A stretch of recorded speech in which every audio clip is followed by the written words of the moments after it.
할렐루야. 맨 이 새벽에도 하나님께서 주시는 귀한 은혜가 우리 모든 성도님 한 분 한 분의 삶 가운데 가득하시기를 축복합니다. 아멘. 우리는 계속해서 고린도 전서를 살펴보고 있습니다. 고린도 교회 안에는 수많은 문제들이 있습니다. 고린도 교회 안에는 갈등도 있었고요, 시기와 분쟁도 있었고, 음행하는 문제도 있었고, 여러 가지 문제들이 있었습니다. 오늘 8장에서 나오는 문제는 또 아주 중요하고 큰 문제가 하나 있었습니다. 그것은 무엇이냐면 우상에게 바쳐진 제물을 먹어도 되느냐 되지 않느냐 하는 문제였습니다. 이게 왜 그렇게 문제가 될까요? 지금은 많은 가정에서 제사를 드리지 않죠. 저도 고향이 양평인데요, 제가 어릴 때만 해도 꼭 그 길이 되면 제사를 지냈습니다. 그 제사를 지내면 이렇게 조상분들의 사진을 올려놓고 제사상을 차려놓고 함께 절하고, 또 그것들이 이제 끝나고 나면 그것들이 이제 밥을 먹지요. 그런데 이제 교회에서는 저도 그렇게 가르쳤습니다. 귀신들에게 절한 그 밥을 먹어서는 안 된다. 그런 이야기를 어릴 때도 들었던 기억이 납니다. 2000년 전 고린도 교회 안에도 이것 같은 문제가 있었던 것입니다. 우상에게 바쳐진 제물을 과연 우리가 먹어도 되냐 되지 않느냐 하는 것이었습니다. 왜냐하면 이것은 단지 먹고 많은 것의 문제가 아니라 자신의 신앙 양심에 거리끼는 문제가 되었기 때문에 굉장히 큰 문제였습니다. 그런데 이 고린도 교회 당시에는 고기를 사다 먹으려면 시장에 가서 고기를 사야 했는데, 그 시장에서 사는 모든 고기는, 거의 대부분의 고기는 우상에게 바쳐진 제물이었습니다. 왜냐하면 고린도 이 당시에는 굉장히 많은 신들이 있었습니다. 그리고 그 고기를 파는, 가축을 파는 사람들은 이 가축을 잡을 때, 죽일 때 이 가축에 있는 신들이 자신을 공격할 것이라고 생각했습니다. 그런 믿음이 있었어요. 그래서 이 가축보다 더 센 신, 이 고린도 교회에 있는 더 큰 신들에게 찾아가서 제사를 드리고 일부를 그 우상에게 바친 후에 그 고기를 시장에 내다 파는 것이었습니다. 그러니까 시장에서 파는 대부분의 고기들은 우상에게 바쳐진, 아데미 신이나 다른 여러 신들에게 바쳐진 고기였습니다. 그러니까 이 고기를 먹는 순간에 이미 귀신에게 절한, 우상에게 절한 고기가 되었던 것입니다. 그래서 이것을 먹어도 되는가, 먹으면 안 되는가에 대한 논쟁이 우리 고린도 교회 안에도 있었던 것이죠. 이것을 먹어도 될까요? 안 될까요? 이에 대해 사도 바울은 아주 명쾌한 대답을 하나 제시하고 있습니다. 4절부터 6절까지 말씀을 제가 읽겠습니다. 그러므로 우상의 제물을 먹는 일에 대하여는 우리가 우상은 세상에 아무것도 아니며 또한 하나님은 한 분밖에 없는 줄 아노라. 비록 하늘에나 땅에나 신이라 불리는 자가 있어 많은 신과 많은 주가 있으나 그러나 우리에게는 한 하나님 곧 아버지가 계시니 만물이 그에게서 났고 우리도 그를 위하여 있고 또한 한 주 예수 그리스도께서 계시니 만물이 그로 말미암고 우리도 그로 말미암아 있느니라. 아멘. 사도 바울은 이렇게 말합니다. 우상에게 바쳐진 제물, 그거 아무것도 아니라고 말합니다. 왜요? 우상의 제물 먹는 일에 대해서는 여러분 우상 그거 정말 신입니까? 그 정말 우상 그거 정말 신입니까? 주입니까? 아닙니다. 그것은 아무것도 아니다라고 말하는 겁니다. 돌덩이일 뿐이고 그것은 하나의 쇠덩어리일 뿐입니다. 그 앞에서 그냥 제사를 지내든 어떤 짓을 하든 머리를 숙이든 조아리든 그것은 신도 아니고 아무것도 아닌 우상이기 때문에 그거 그냥 재물 갖다가 먹어도 됩니다라고 말하는 겁니다. 왜요? 우리가 섬기는 분은 오직 하나님 한 분뿐이기 때문입니다. 다른 사람이 아무리 그렇게 다른 우상에게 절하든 어떤 향을 피우든 그것은 아무것도 아닌 것이기 때문입니다.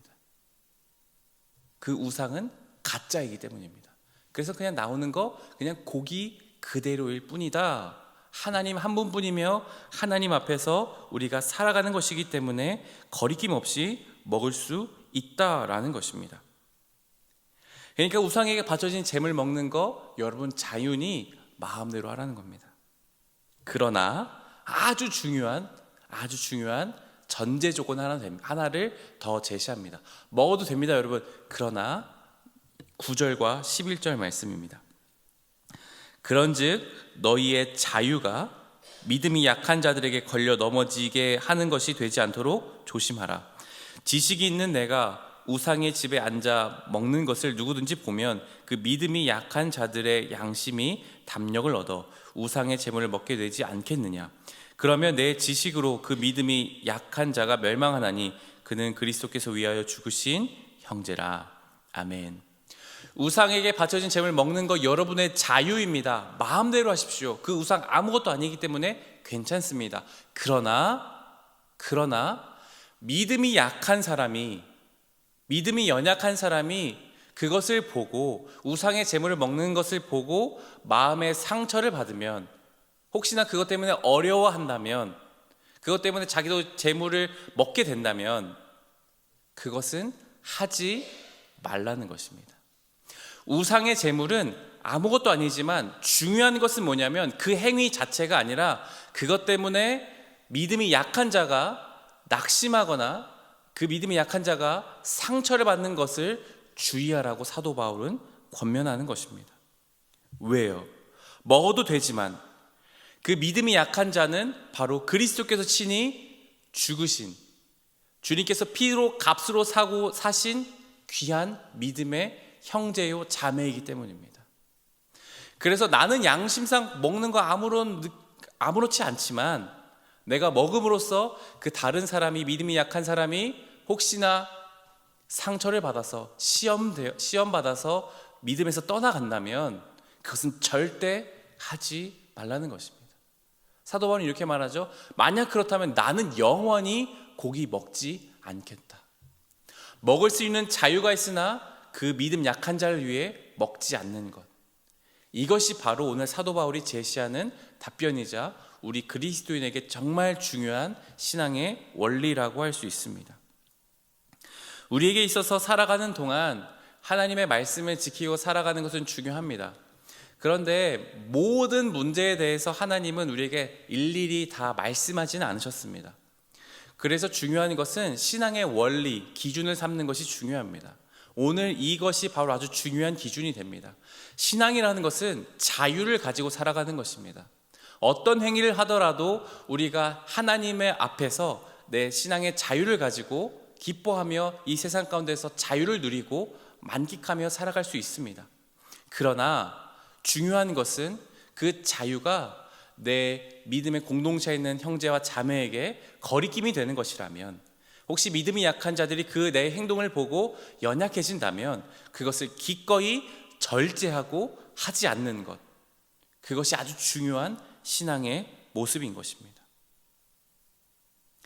그런데 고린도 교회 교인들은 어떻게 했을까요? 이런 신앙에 대한 지식들, 그거 아무것도 아니니까 내 마음대로 해도 되지 라는 지식이 있는 사람들이 있었습니다. 내가 자유롭게 우상에 바쳐진 재물 먹어도 되지. 그래서 사도 바울은 1절에서 이렇게 말합니다. 1절, 우상의 재물에 대하여는 우리가 다 지식이 있는 줄을 아나 지식은 교만하게 하며 사랑은 덕을 세우나니. 아멘. 그런 지식이 있어서 마음대로 행동하는 것, 그것이 신앙이 진짜 지식이 있는 것이 아니라고 말합니다. 나 마음대로 먹을 수 있는 거, 내 하나님 앞에서 내 자유인데 뭐 어때? 난 지식이 있어. 거리낌 없이 마음대로 그냥 행동하는 것입니다. 그러나 사도 바울은 그것을 참된 지식이 아니라고 말합니다. 교회를 아무리 오래 다녔어도, 교회에 다녀서 나는 수많은 말씀을 알고 배웠고 난 이렇게 살아가는 거 그때 목사님이 그렇게 말씀하셨어. 이게 살아가는 건 상관없어. 하지만 믿음이 연약한 자들이 상처를 받는다면 그것은 진짜 지식이 아니라는 것입니다. 진짜 신앙은 무엇입니까? 바로 사랑에 있습니다.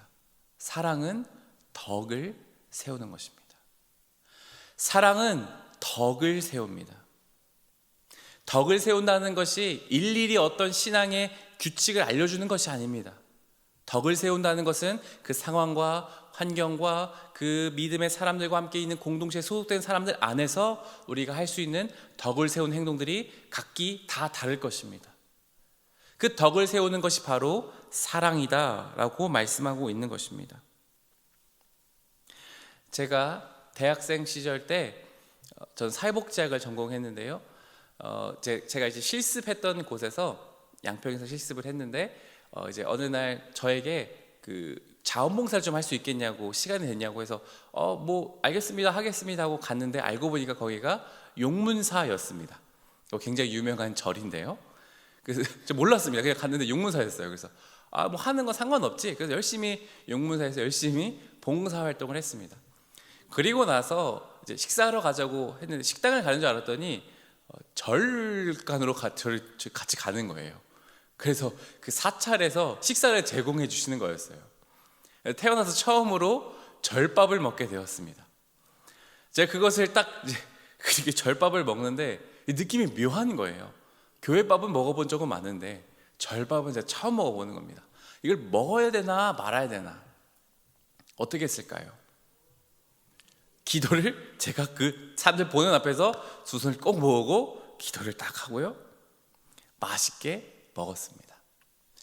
여러분, 그렇게 먹는 것은 신앙의 자유지요. 거기 교회 다니는 분들이 없으셨거든요. 그리고 오히려 물어봤어요. 그 먹어도 돼요? 네, 괜찮습니다. 교회 다니는 사람들은 신앙의 자유가 있습니다. 괜찮습니다. 그러나 만약에 제가 거기서 교회 다니는 분들이 계셨다면 제가 먹었을까요? 안 먹었을까요? 먹지 않았을 겁니다. 신앙이란 것은 상황과 환경에 따라서 어떻게 하는 것이 덕을 세우는 것인가 고민해야 되는 것입니다. 그게 진짜 사랑이고 참된 지식입니다. 우리가 살아가는 신앙 안에서 많은 원리들을 이렇게 적용할 수 있겠습니다. 우리가 살아가면서 마주하는 모든 일들 가운데에 우리가 어떻게 하면 덕을 세우고 어떻게 하면 하나님의 뜻을 이루며 살아갈 수 있는지를 우리는 고민해야 됩니다. 말씀을 마무리하겠습니다. 우리에게는 신앙에 많은 자유와 지식들이 있습니다. 사도 바울은 얼마나 많은 지식이 있었겠습니까? 그러나 고린도 교회 안에 이렇게 권면합니다. 여러분, 그런 지식은 교만한 겁니다. 사랑은 덕을 세웁니다. 우리의 믿음이 약한 자를 위해서 기꺼이 내가 할 수 있는 것도 절제하고 하지 않아야 되는 것도 기꺼이 할 수 있는 것, 그것이 바로 주님께서 우리에게 오늘 말씀하시며 기뻐하시는 신앙인 것입니다. 그래야 오늘 하루를 살아가며 또 내일 귀한 주일을 맞이하며 우리가 어떻게 살아가며 우리가 어떻게 또 행동해야 되는 것인지를 깊이 고민하며 날마다 사랑의 덕을 세우는 귀한 영세교회 되기를 간절히 축원합니다. 함께 기도하겠습니다. 하나님, 감사합니다. 오늘도 고린도 전서의 말씀을 통하여서 우리에게 말씀하여 주시니 감사합니다. 하나님, 우리에게 믿음을 주시고 신앙의 자유를 주심에 감사합니다. 하나님, 모든 우상이 아무것도 아니고 오직 한 분 하나님만이 살아계신 참 하나님을 고백합니다. 그래서 우리가 신앙의 자유를 가지고 살아갈 수 있는 믿음을 더하여 주옵소서. 그러나 주님, 그런 신앙의 자유가 혹여나 믿음이 약한 자들에게 거리낌이 되는 것이며 낙심하게 하는 것이라면 기꺼이 하지 않을 수 있는 덕을 세우는 믿음 또한 더하여 주시옵소서. 진정한 사랑을 주시고 지혜를 주시고 때에 맞는 말과 행동을 할 수 있는 지혜를 더하여 주시옵소서. 그리하여 덕을 세우는 귀한 영세교회 되어서 주님께서 기뻐하시는 교회, 주님께서 기뻐하시는 그리스도의 공동체, 주님께서 머리 되시는 이곳 될 수 있도록 주님께서 축복 내려 주시옵소서. 모든 것을 주님께 의탁드리오며 예수님의 이름으로 기도드립니다. 아멘.